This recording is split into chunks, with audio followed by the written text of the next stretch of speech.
मधु कश्यप का नमस्कार। ओम नमः शिवाय। श्री शिव पुराण कथा प्रथम खंड दूसरा अध्याय। शौनक आदि ऋषियों के मुख से निकले हुए इन शब्दों को सुनकर श्री सूत जी अत्यंत प्रसन्न हुए। तदुपरांत उनको प्रसन्न करते हुए इस प्रकार कहने लगे, हे शौनकादि ऋषियों, आपने जो प्रश्न मुझसे किया है वही प्रश्न एक समय नारद जी ने श्री ब्रह्मा जी से किया था। उस समय श्री ब्रह्मा जी ने उन्हें समुचित उत्तर देकर प्रसन्नता प्रदान की थी। मैं आपसे वही प्रसंग कहता हूँ। एक बार देव ऋषि नारद जी तपस्या करने के निमित्त हिमालय पर्वत पर जा पहुँचे और वहाँ श्री गंगा जी के तट पर बैठकर अत्यंत कठिन तपस्या करने लगे। उन्होंने निश्चल भाव से सहस्त्रों वर्षों तक घोर तपस्या की। उनकी उस उग्र तपस्या को देखकर देवताओं के राजा इंद्र अत्यंत भयभीत हुए। उन्होंने यह समझा कि नारद जी मेरे इंद्रासन पद की प्राप्ति के लिए ही संभवतः ऐसी कठिन तपस्या कर रहे हैं। अस्तु इंद्र ने भयभीत होकर यह विचार किया कि मुझे किसी प्रकार नारद जी की तपस्या में विघ्न डाल देना चाहिए। यह निश्चय करके उन्होंने अपने मित्र कामदेव को अपने पास बुलाया। जब कामदेव उनके पास आ गया तब उन्होंने उसे संबोधित करते हुए यह कहा, हे मित्र, तुम्हारी सहायता से मैंने अनेक अहंकारियों के अहंकार को नष्ट किया है।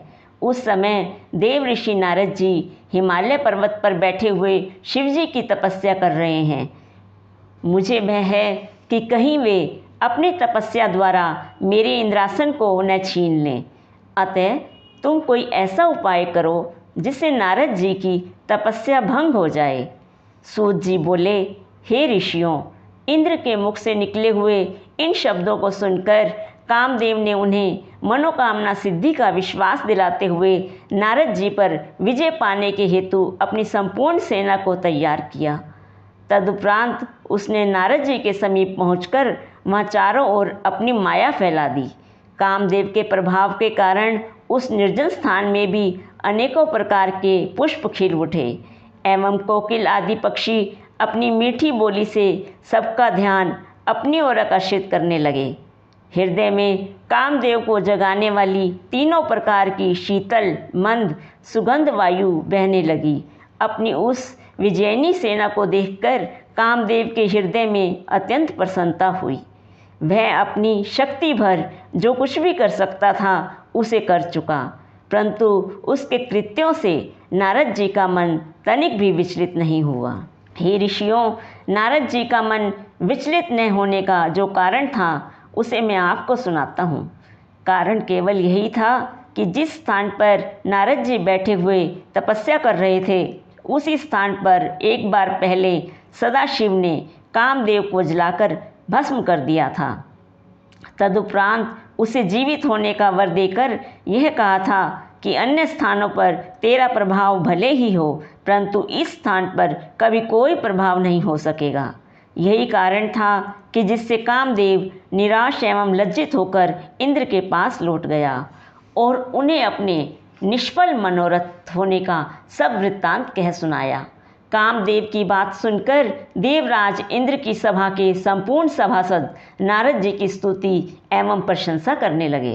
हे ऋषियों, इधर अपने तपस्या के पूर्ण हो जाने पर नारद जी को योग दृष्टि द्वारा जब यह ज्ञात हुआ कि उन पर विजय प्राप्त करने के लिए यहाँ कामदेव आया था, परंतु वह असफल मनोरथ होकर लौट गया, तो उनके हृदय में कुछ अहंकार उत्पन्न हो गया। उन्होंने यह समझा कि वे कामदेव से भी अधिक शक्तिशाली हैं। इस रहस्य को वे नहीं जान सके कि यह मेरा नहीं अपितु इस तपोभूमि का प्रताप है। अस्तु नारद जी अपने तपोबल पर अत्यंत गर्व करते हुए वहाँ से उठकर शिवजी के पास जा पहुँचे और अत्यंत प्रसन्न होकर उन्हें अपनी तपस्या का सब हाल सुनाने लगे। नारद जी की बात सुनकर शिवजी ने उन्हें समझाते हुए कहा, हे देव ऋषि, कामदेव पर विजय पाने की समर्थ है तीनों लोकों में किसी के पास नहीं है। तुमने मुझसे तो यह बात कही, परंतु मैं तुम्हें समझाता हूँ कि तुम विष्णु लोक में जाकर इस बात को मत कह बैठना। तुम इस बात को अपने मन में गुप्त ही रखना। हे ऋषियों, अहंकार में डूबे हुए नारद जी को शिव जी की यह बात अच्छी नहीं लगी। अस्तु वे उनसे विदा लेकर ब्रह्मा जी के समीप जा पहुँचे। वहाँ भी उन्होंने अपनी प्रशंसा करते हुए तपस्या तथा कामदेव पर विजय पाने का वृतांत कह सुनाया। अपने पुत्र नारद के उस अहंकार को देखकर ब्रह्मा जी ने भी भगवान सदाशिव की भांति उन्हें बहुत कुछ समझाया, परंतु नारद जी के हृदय में अहंकार अपना घर कर बैठा था, इसलिए पिता का समझाना भी उन्हें अच्छा नहीं लगा। वे वहाँ से उठकर विष्णु लोक में आ पहुँचे। नारद जी को आया हुआ देखकर भगवान विष्णु ने अपने आसन से उठकर उन्हें अपने कंठ से लगाते हुए पूछा, हे देव ऋषि, अब तक आप कहाँ रहे? यह सुनकर नारद जी ने अपनी तपस्या तथा कामदेव पर विजय प्राप्त करने का संपूर्ण वृत्तांत उनसे भी कह दिया। उस समाचार को सुनकर भगवान विष्णु शिव जी की इच्छा समझकर मन ही मन हंसते हुए बोले, हे नारद जी, जो मनुष्य ब्रह्म ज्ञानी नहीं है और पर ब्रह्मा की आराधना से रहित है, उन्हीं के हृदय में मोह की उत्पत्ति होती है। आप तो ब्रह्मचर्य व्रत को धारण करने वाले हैं, तब भला कामदेव आपका अनिष्ट कैसे कर सकता है? भगवान विष्णु के मुख से इन शब्दों को सुनकर नारद जी और भी अहंकार में भर गए तथा इस प्रकार अभिमानपूर्ण वचन बोले, हे प्रभु, मुझे ये शक्ति आपकी कृपा से ही प्राप्त हुई है। हे ऋषियों, इतना कहकर नारद जी भगवान विष्णु से विदा लेकर चल दिए। उस समय भगवान सदाशिव ने अपने हृदय में यह इच्छा की कि मुझे नारद का अहंकार दूर कर देना चाहिए। अस्तु उनकी इच्छा से जिस मार्ग से नारद जी चले जा रहे थे, उस मार्ग में स्वर्ग के समान सुंदर एक श्रेष्ठ नगर शीघ्र ही बस गया। उस नगर में शील निधि नामक राजा राज्य करता था। जिस समय नारद जी उस नगर से होकर जा रहे थे, उस समय उस राजा की कन्या के स्वयंवर का आयोजन हो रहा था। उस राजकन्या की सुंदरता पर संपूर्ण संसार मुग्ध था। नगर निवासियों द्वारा जब नारद जी को यह वृत्तांत ज्ञात हुआ तो वे भी उस स्वयंवर सभा में जा पहुँचे। अब राजा शीलनिधि ने अपनी सभा में नारद जी को पधारते हुए देखा तो उसने आगे बढ़कर उनका अत्यंत सम्मान किया, फिर उन्हें ले जाकर अपने आसन पर बैठा दिया। इसके उपरांत उस राजा ने अपनी परम सुंदर कन्या को भी बुलाकर नारद जी के सम्मुख उपस्थित कर दिया। बहुत समय तक नारद जी उस कन्या के अनुपम स्वरूप को अपलक दृष्टि से देखते रहे। तदुपरांत जब उन्होंने उस कन्या के लक्षणों पर विचार किया तो यह पाया कि जो भी मनुष्य इस कन्या का पति होगा, वह संसार में अमर होकर अक्षय कीर्ति को प्राप्त करेगा और युद्ध में कभी किसी से भी परास्त नहीं हो सकेगा। कन्या के इन लक्षणों को विचार कर नारद जी वहाँ से उठकर अपने मार्ग पर फिर चल दिए, परंतु इस समय उनका मन काम के वशीभूत होकर उस कन्या को स्वयं प्राप्त करने को लालायित हो रहा था। इस प्रकार वे अपनी बुद्धि के विपरीत कामदेव के जाल में फंस गए। उन्होंने यह भी विचार किया कि जब तक मैं सुंदर नहीं हूँ, तब तक मुझे उस कन्या का मिलना असंभव है, क्योंकि स्त्रियां सुंदरता को ही अधिक प्यार करती हैं। अस्तु मुझे यह उचित है कि मैं भगवान विष्णु से उनकी सुंदरता मांग लूं और राजकुमारी को मोहित कर लूं, अपने साथ विवाह करने के लिए उसे तैयार कर लूं। हे ऋषियों, इस प्रकार निश्चय करके नारद जी वहीं मार्ग में एक स्थान पर बैठकर श्री विष्णु का ध्यान करते हुए यह प्रार्थना करने लगे कि हे प्रभु, संसार में आपके समान मेरा हितकारी अन्य कोई नहीं है। अस्तु आप यहीं प्रकट होकर मेरे मनोरथ को पूर्ण करें।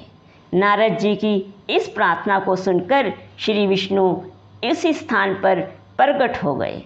जब नारद जी ने उन्हें अपना मंतव्य सुनाया तो उन्होंने उत्तर दिया कि हे नारद, जिस प्रकार वैद्य रोगी की इच्छा के प्रतिकूल भोजन देता है, उसी प्रकार मैं भी आपकी सेवा करूँगा। इतना कहकर श्री विष्णु अंतर्ध्यान हो गए। नारद जी उनके गूढ़ वचनों का भावार्थ नहीं समझ सके। अस्तु नारद जी का संपूर्ण शरीर श्री विष्णु जैसा हो गया। परंतु उनका मुख बंदर जैसा बना रहा। नारद जी वहाँ से उठकर शीघ्रतापूर्वक पुनः राजसभा में जा पहुँचे।